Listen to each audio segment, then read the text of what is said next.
वाह भाई, मज़ा आ गया। भाभी के हाथों में तो जैसे जादू की छड़ी है। बस खाने पर घुमा देती है और खाने वाला समझ ही नहीं पाता कि खाना खाए या उसकी उंगलियां चाटे। मयंक ने दो चार कोर खाते ही हमेशा की तरह खाने की तारीफ शुरू कर दी। तो रसोई में फुलके सेकती सीमा भाभी के चेहरे पर मुस्कुराहट तैर गई। पास ही खड़ी महिमा के भीतर कुछ दरक आ गया, मगर उसने हमेशा की तरह दर्द की उन किरचों को आंखों का रास्ता नहीं दिखाया। दिल में उतार लिया, अरे भाभी, महिमा को भी कुछ सिखा दो ना बनाना। रोज रोज की सादी रोटी सब्जी से हम उब गए हैं। बच्चे तो हर तीसरे दिन होटल की तरफ भागते हैं। मयंक ने अपनी बात आगे बढ़ाई तो लाख रोकने की कोशिशों के बावजूद महिमा की पलकें नम हो गई।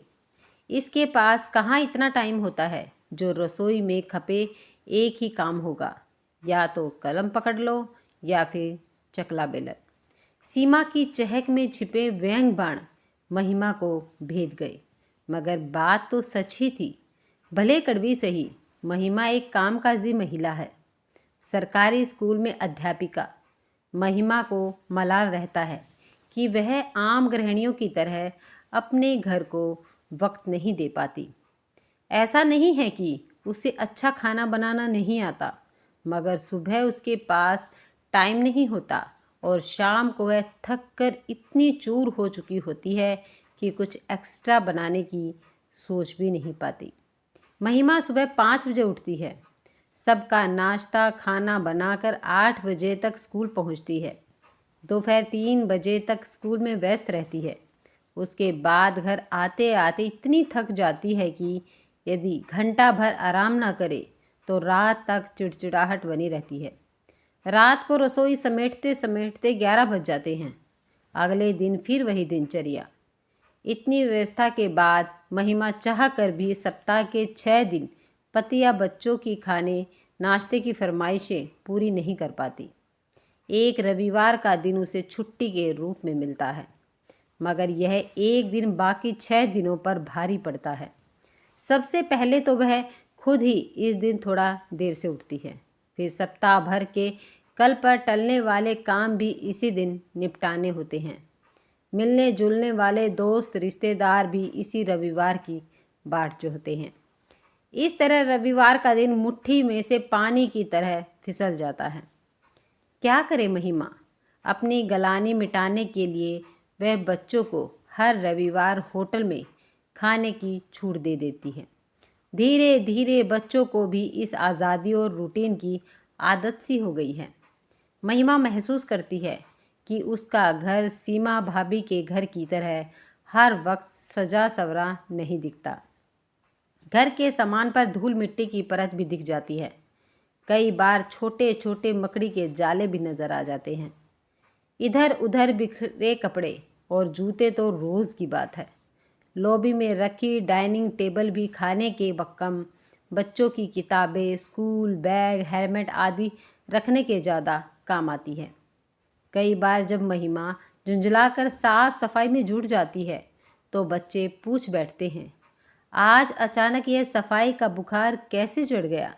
कोई आने वाला है क्या? तब वह और भी खिसिया जाती। हालांकि महिमा ने अपनी मदद के लिए कमला को रखा हुआ है, मगर वह उसके स्कूल जाने के बाद आती है, इसलिए जो जैसा कर जाती है उसी में वह संतुष्ट होना पड़ता है। स्कूल में आत्मविश्वास से भरी दिखने वाली महिमा भीतर ही भीतर अपना आत्मविश्वास खोती जा रही थी। यदा कदा अपनी तुलना सीमा भाभी से करने लगती कि कितने आराम से रहती है सीमा भाभी। घर भी एकदम करीने से सजा हुआ है, अच्छे खाने से पति बच्चे भी खुश, दिन में 2-3 घंटे एसी की ठंडी हवा में आराम, और एक मैं हूँ, चाहे हज़ारों रुपये महीना कमाती हूँ, कभी अपने पैसे का रोब नहीं झाड़ती। जेठानी के सामने हमेशा देवरानी ही बनी रहती हूँ, कभी भी रानी बनने का गरूर नहीं दिखाती। फिर भी मयंक ने कभी मेरी काबिलियत पर गर्व नहीं किया। बच्चे भी अपनी ताई के ही गुण गाते रहते हैं। वैसे देखा जाए तो वे सब भी कहाँ गलत हैं। कहते हैं कि दिल तक पहुँचने का रास्ता पेट से होकर गुजरता है, मगर मैं कहाँ इन दूरियों को तय कर पाई हूँ। जल्दी जल्दी जो कुछ बना पाती हूँ बस बना देती हूँ। एक सा नाश्ता और खाना खा खा कर बेचारे ऊब जाते होंगे। कैसी माँ और पत्नी हूँ, अपने परिवार तक को खुश नहीं रख पाती। महिमा खुद को कोसने लगती और फिर अवसाद के दलदल में थोड़ा और गहरे धंस जाती। क्या करूं? क्या इतनी मेहनत से लगी नौकरी छोड़ दूं? मगर अब यह सिर्फ नौकरी कहाँ रही, यह तो मेरी पहचान बन चुकी है। स्कूल के बच्चे जब मुझे सम्मान की दृष्टि से देखते हैं, उनके अभिभावक बच्चों के सामने मेरा उदाहरण देते हैं, तो वे कितने गर्व के पल होते हैं। वह अनमोल खुशी को क्या सिर्फ इतनी सी बात के लिए गवा दूं कि पति और बच्चों को उनका मनपसंद खाना खिला सकूं। महिमा अक्सर खुद से ही सवाल जवाब करने लगती, मगर किसी नतीजे पर नहीं पहुंच पाती थी। इसी बीच महिमा की स्कूल में गर्मी की छुट्टियां हो गई। उसने तय कर लिया कि इन पूरी छुट्टियों में वह सबकी शिकायतें दूर करने की कोशिश करेगी, सबका मनपसंद खाना बनाएगी, नई नई डिशेस बनाना सीखेगी, घर को एकदम साफ सुथरा और सजा कर रखेगी। छुट्टी का पहला दिन, नाश्ते में गरम गरम आलू के पराठे देखते ही सबके चेहरे खिल उठे। भूख से अधिक ही खा लिए सबने। उन्हें संतुष्ट देखकर महिमा का दिल भी खुश हो गया। मयंक टिफिन लेकर ऑफिस निकल गया और बच्चे कोचिंग क्लास। महिमा घर को समेटने में जुट गई। दोपहर ढलते ढलते पूरा घर चमक उठा, लगा मानो दिवाली आने वाली है। मयंक और बच्चे घर लौट आए।